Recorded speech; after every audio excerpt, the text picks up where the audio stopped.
আম ঝরে পড়া রোধ করার জন্য পটাশিয়াম সালফেট এবং সলুবর বোরন এই দুইটির ব্যবহার আমরা জেনে নিব আজকে, এবং এই দুটির উপকারিতা সম্পর্কে জেনে নিব। পটাশিয়াম সালফেটের অনেক গুণাগুণ আছে, এটা আমরা এই ভিডিওতে আজকে বিস্তারিত আলোচনা করব।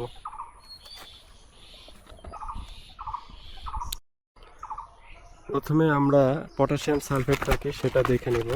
পটাশিয়াম সালফেট মূলত একটি পটাশিয়াম এবং সালফার এই দুটির মিশ্রণ, এটা হয়ে থাকে হচ্ছে এমন সাদা, আপনারা দেখতে পাচ্ছেন এই যে সাদা।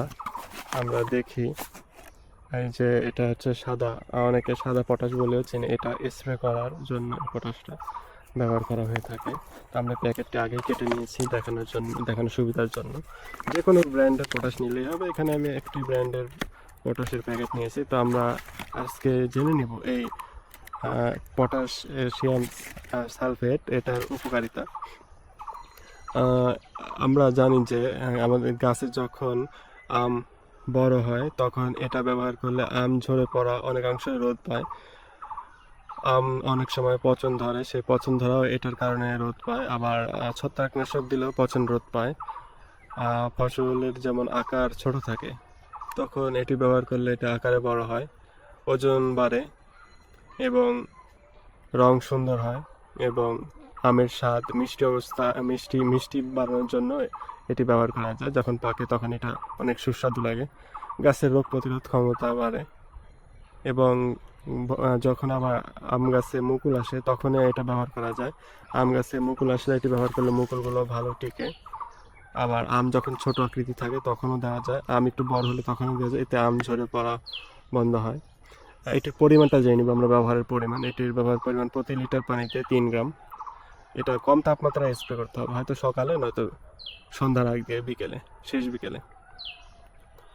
আমরা এবারে পটাশিয়ামের ব্যবহারটা জানলাম, এবার আমরা সলুবর বোরনের ব্যবহারটা জেনে নিব। সলুবর বোরনও এই আম থাকাকালীন সময়ে ব্যবহার করা খুবই। আমার হাতে রয়েছে একটি সলুবর বোরন।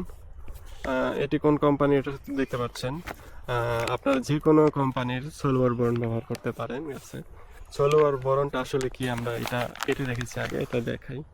এটা হচ্ছে সাদা এই বোরন।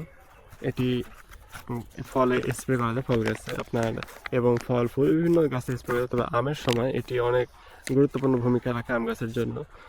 এটি আম গাছে প্রতি লিটার পানিতে 1.5 গ্রাম অথবা 1 গ্রাম দেওয়া উত্তম হবে। 1 গ্রাম করে প্রতি লিটার পানিতে মিশিয়ে তখন এটি গাছে স্প্রে করা যায়। এই সলুবর ব্যবহারের সাথে আমরা একসাথে পটাশিয়াম সালফেট ওটাও ব্যবহার করতে পারি। একসাথে যদি আমরা দুটি ব্যবহার করি তাহলে কোনো সমস্যা হবে না। পটাশিয়াম সালফেট এবং সলুবর বোরন দুটি একসাথে পানিতে মিশিয়ে ব্যবহার করা যাবে। তো সলুবর বোরন ব্যবহার করার উদ্দেশ্য হচ্ছে আম টিকিয়ে রাখা গাছে, আম যেন ঝরে না পড়ে।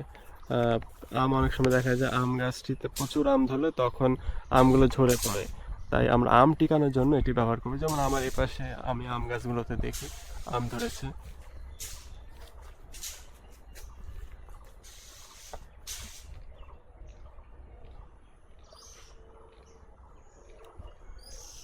আমের আকৃতি ভালো রাখার জন্য এবং আম টিকিয়ে রাখার জন্য অবশ্যই সলুবর বোরন এবং পটাশিয়াম সালফেট ব্যবহার করা অত্যাবশ্যক। আমরা এই গাছটিতে দেখি, এটি একটি ফজলি গাছ। এই গাছটিতেও টিকে আছে অনেক আম।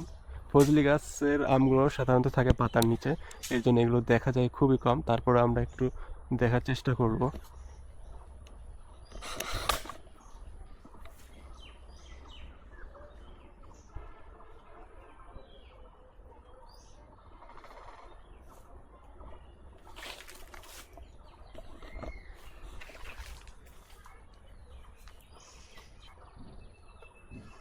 আমরা এই বাগানের আমগুলো দেখতে পেল পটাশিয়াম সালফেট। আমরা আজকে পটাশিয়াম সালফেট এবং বোরনের ব্যবহারটা জেনে নিলাম।